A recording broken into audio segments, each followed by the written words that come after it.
In the annals of human darkness, few stories chill the soul quite like that of the Bean clan, a family that turned cannibalism into a way of life and terror into an art form.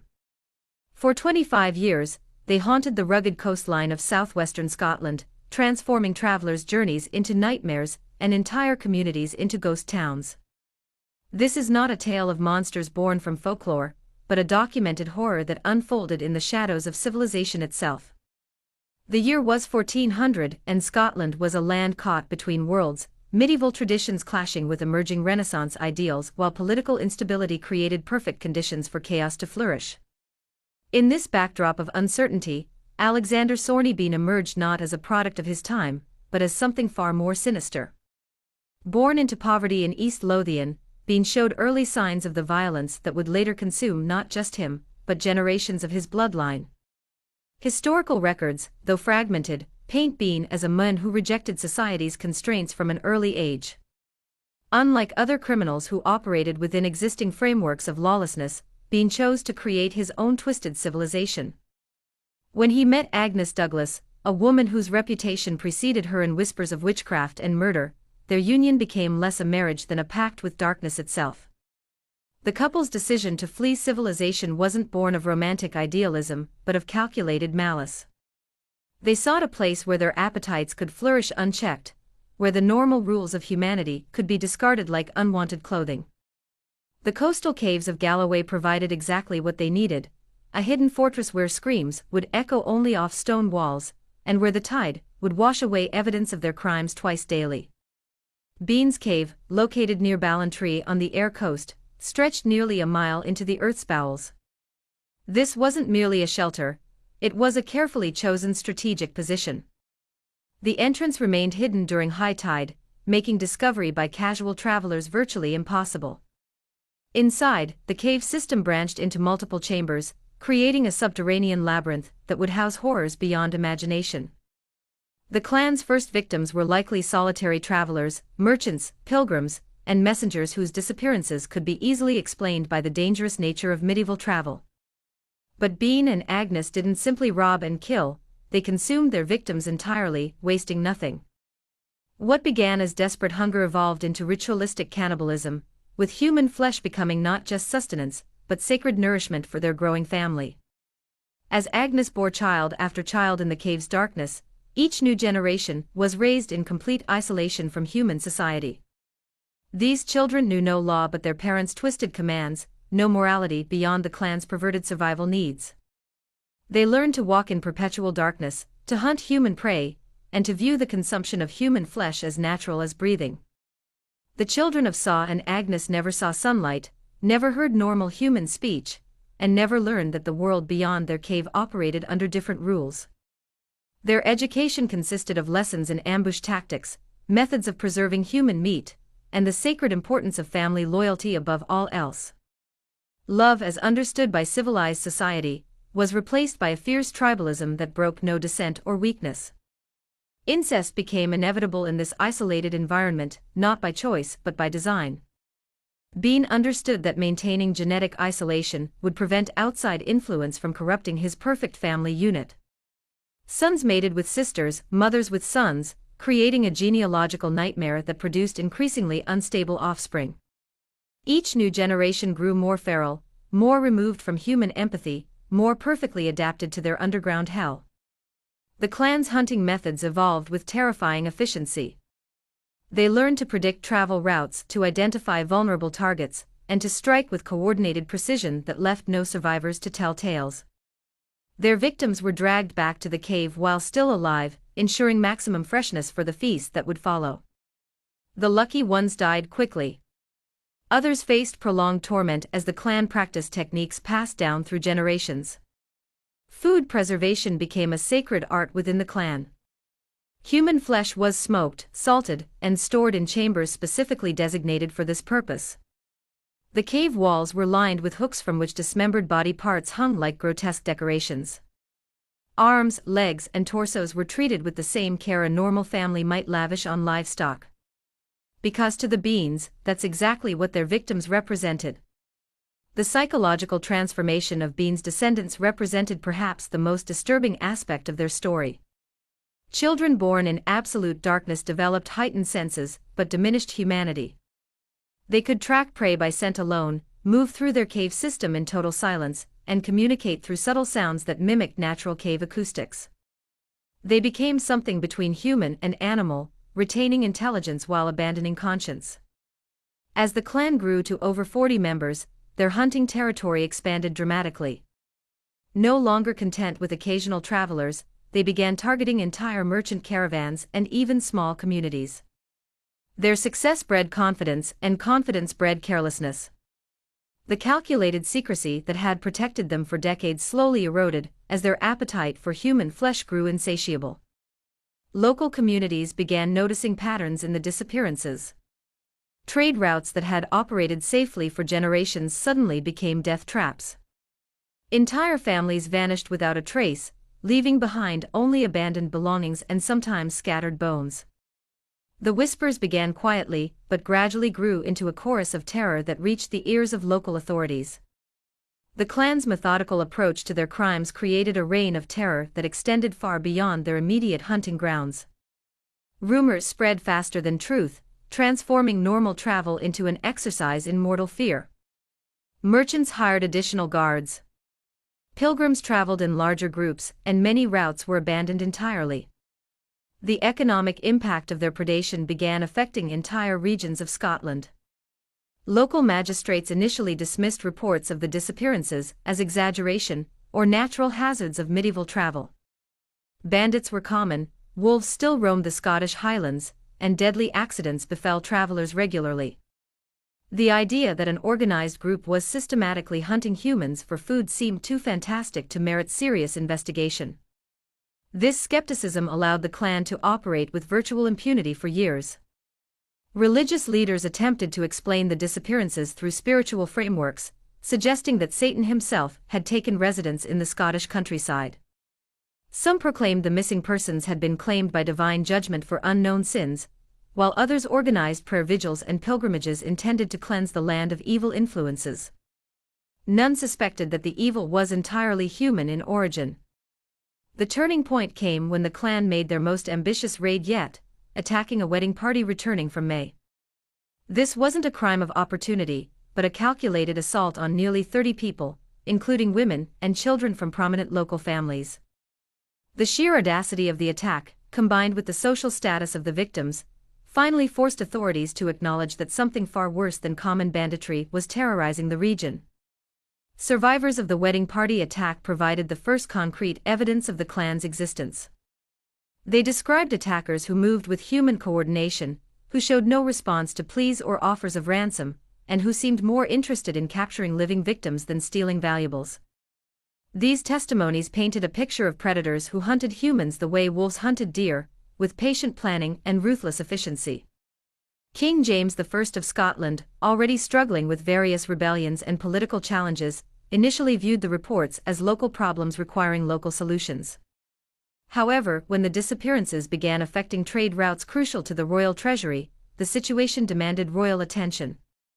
The king understood that allowing such terror to continue unchecked would undermine confidence in royal authority throughout Scotland. The royal investigation revealed the true scope of the clan's crimes through meticulous documentation of disappearances over the previous 25 years. Court scribes compiled lists of missing persons that read like a catalogue of human devastation. Merchants, farmers, craftsmen, clergy, and nobility alike had vanished into the Scottish countryside. The numbers were staggering. Over 1,000 people had disappeared without explanation. Military planners studying the disappearances noticed geographic patterns that pointed toward the Galloway coast. The concentration of vanishings around specific areas, combined with survivor testimonies about the attackers' retreat routes, gradually narrowed the search area. Professional trackers, many of them veterans of border conflicts with England, were enlisted to conduct systematic searches of coastal caves and hidden valleys. The discovery of the clan's lair came almost by accident, when a royal hunting party pursuing deer along the coast noticed an unusual tidal pattern near what appeared to be solid rock. Closer investigation revealed the cave entrance, cleverly concealed but not perfectly hidden from determined searchers. The hunters initially planned to mark the location and return with proper forces, but the sound of voices echoing from within the cave convinced them to investigate immediately. What the royal hunters found defied human comprehension. The cave entrance opened into a charnel house that would have challenged Dante's imagination. Human bones littered the floor like discarded refuse, while dismembered body parts hung from crude hooks driven into the cave walls. The smell, a nauseating mixture of decay, smoke, and human waste, forced several seasoned warriors to flee back into the clean ocean air. The hunters' torches illuminated chambers filled with carefully organized human remains sorted by body part and preservation method. Arms were stored separately from legs. Torsos hung in different areas depending on their stage of preparation. And heads were arranged like trophies along specially carved ledges. The clan had transformed their cave into an efficient processing facility for human consumption, complete with smoking areas, salt preservation chambers, and waste disposal systems. The royal party's initial shock gave way to grim determination as they explored deeper into the cave system. They found living quarters carved from natural rock formations, sleeping areas covered with human skins instead of animal pelts, and primitive furniture constructed from human bones. This wasn't simply a hiding place for criminals. It was a fully functional underground civilization built entirely around the consumption of human flesh. The clan themselves, when finally cornered in the deepest recesses of their cave, presented a sight that would haunt the royal soldiers for the rest of their lives. 48 individuals, men, women, and children, emerged from the darkness like creatures from another world. Their skin was pale as death from never seeing sunlight. Their eyes reflected torchlight like animal eyes, and their movements possessed an eerie coordination that suggested they communicated through means beyond normal human speech. The youngest clan members, those born in the cave's absolute darkness, displayed characteristics that bordered on the inhuman. They moved with the fluid grace of predators, showed no fear of the armed soldiers, and seemed genuinely puzzled by the intruders' obvious distress at the cave's contents. These children had never learned that human flesh was taboo. To them, the hanging body parts represented normal food storage, and the soldiers' horror was incomprehensible. Agnes Bean, now ancient but still commanding respect from her offspring, stepped forward as the clan spokesperson. Her words, delivered in a dialect corrupted by decades of isolation, revealed the depth of their psychological transformation. She expressed no remorse for their crimes, showed no understanding of why the soldiers appeared distressed, and seemed genuinely confused by suggestions that their lifestyle was wrong or unnatural. The clan's capture presented Scottish authorities with an unprecedented legal challenge. Traditional trial procedures assumed defendants who understood basic concepts of right and wrong, who recognized the authority of royal courts, and who could comprehend the charges against them. The Bean clan members displayed no such understanding. They viewed their captives not as representatives of justice, but as potential meals interrupted in their natural hunting activities. King James I, upon receiving reports from the scene, made a decision that would be debated by legal scholars for centuries. He declared that no trial was necessary for creatures who had placed themselves so far outside human society that normal legal protections no longer applied. The clan would be executed immediately, without formal charges, without legal representation, and without the possibility of appeal. The execution orders specified that the punishments should match the crimes in their horror. The men of the clan were to have their hands and feet amputated before being allowed to bleed to death, while the women and children would be burned alive after being forced to witness the men's deaths.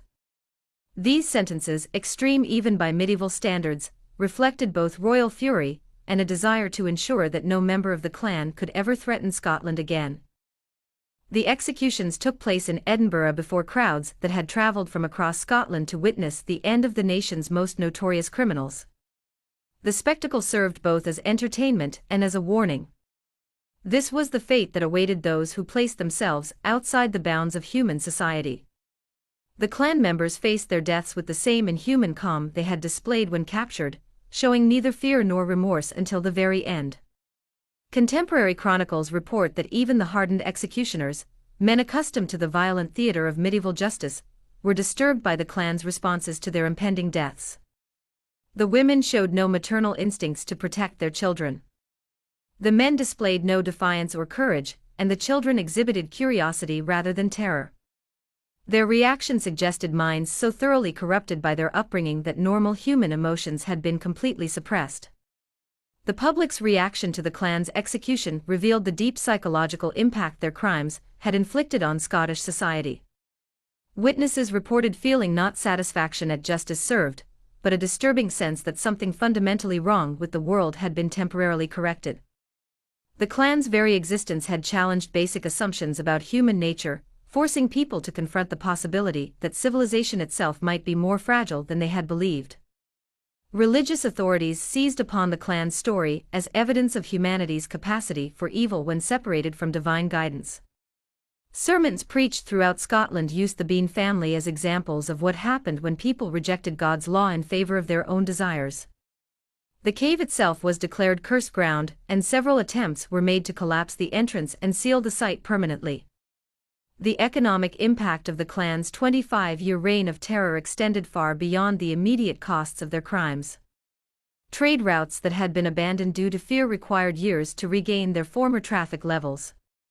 Merchant families that had lost entire caravans never recovered financially, and some communities depopulated by the clan's raids remained ghost towns for generations.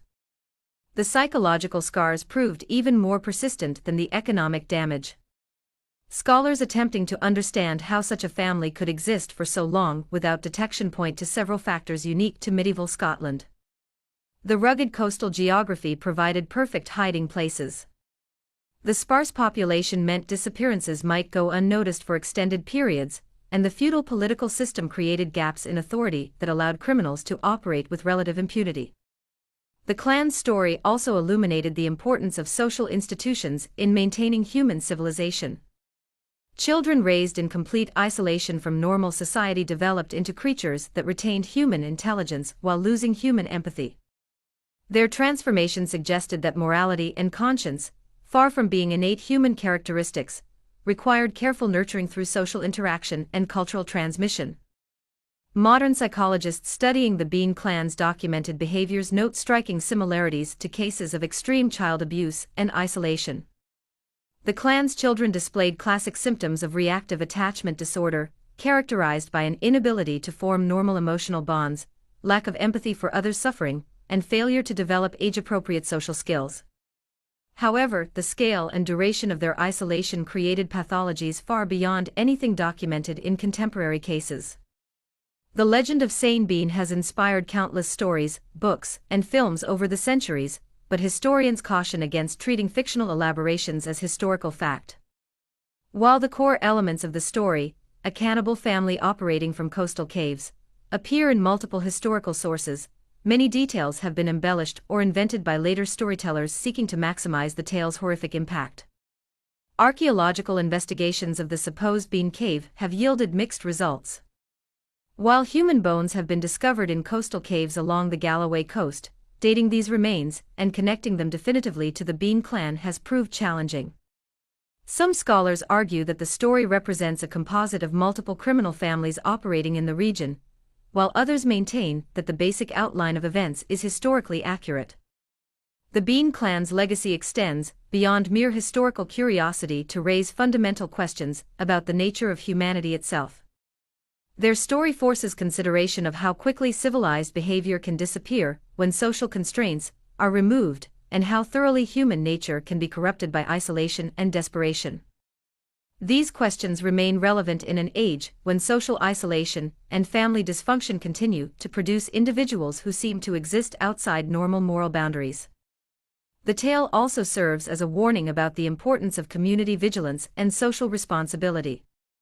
The clan's crimes succeeded partly because neighbors failed to investigate disappearances thoroughly. Authorities dismissed reports too readily, and society as a whole preferred to believe comfortable lies rather than confront uncomfortable truths. Their 25-year reign of terror might have been prevented by earlier intervention. Contemporary Scotland has largely moved beyond the superstitious fears that once surrounded the Bean story, but the psychological impact of their crimes continues to resonate. Tourism to the supposed cave sites remains popular, though visitors often report feeling unsettled by the locations, even when they approach the sites as historical curiosities rather than scenes of authentic horror. The story's enduring power lies not in its supernatural elements, there were no ghosts or demons involved, but in its demonstration of humanity's capacity for evil when freed from social constraints. The Bean Clan represents a dark mirror of civilized society, showing what humans become when they reject every value that distinguishes civilization from barbarism. Legal scholars continue to debate King James I's decision to execute the clan without trial, with some arguing that extreme circumstances justified extreme measures, while others contend that denying legal protections to any human beings, regardless of their crimes, sets dangerous precedents for future injustices. The debate reflects ongoing tensions between individual rights and collective security that remain relevant in modern legal systems. The clan's children in particular raise troubling questions about moral culpability and the possibility of rehabilitation. Born into their horrific circumstances with no exposure to normal society, they had no opportunity to learn conventional morality or develop normal human empathy. Whether they deserve death for crimes they were raised to commit touches on fundamental questions about free will, determinism, and the relationship between nature and nurture in human development. Modern criminologists studying the Bean case note that it shares characteristics with more recent examples of extreme family dysfunction and isolated criminal organizations. While cannibalism remains extremely rare, families that raise children in complete isolation from normal society continue to produce individuals whose psychological development is severely compromised. The Bean Clan represents an extreme example of patterns that persist in different forms today. The story's transformation from historical account to cultural legend illustrates how societies process traumatic events through storytelling. Each retelling of the Bean saga has emphasized different elements: horror, justice, divine retribution, or social decay, depending on the concerns of particular eras. The tale serves as a vehicle for exploring whatever anxieties about human nature and social order happen to be current at any given time. Perhaps most disturbing of all, the Bean Clan story suggests that the darkness they represented doesn't simply disappear when particular criminals are executed. The same social conditions that allowed their crimes to flourish, isolation, poverty, breakdown of social institutions, and failure of community vigilance, continue to exist in various forms. The potential for similar horrors remains as long as human beings continue to be shaped by their circumstances and social environments. The Bean Legacy. Fork's acknowledgement that civilization's veneer may be thinner than most people prefer to believe. Their quarter-century of unopposed predation demonstrates how quickly normal social order can break down when evil is allowed to flourish unchecked. The lesson extends beyond their particular crimes to encompass any situation where society fails to protect its most vulnerable members from those who would exploit their weakness. The cave where they lived, whether or not it was the exact site later identified by investigators, remains a powerful symbol of hidden evil thriving in the shadows of normal life. Every society contains such caves, physical and metaphorical spaces where cruelty grows in darkness, protected by secrecy and enabled by indifference. The Bean Clan story serves as an eternal warning that vigilance against such darkness must never relax. In the end, the tale of Sonny Bean and his cannibal clan transcends mere historical curiosity to become a mirror reflecting humanity's deepest fears about itself. Their crimes force confrontation with the possibility that civilization, morality, and human decency are not guaranteed features of human existence, but fragile achievements that require constant protection and renewal. The darkness that created the Bean Clan may indeed never truly die. It waits in every breakdown of social order, every failure of human compassion, and every moment when communities choose to look away rather than confront the evil growing in their midst.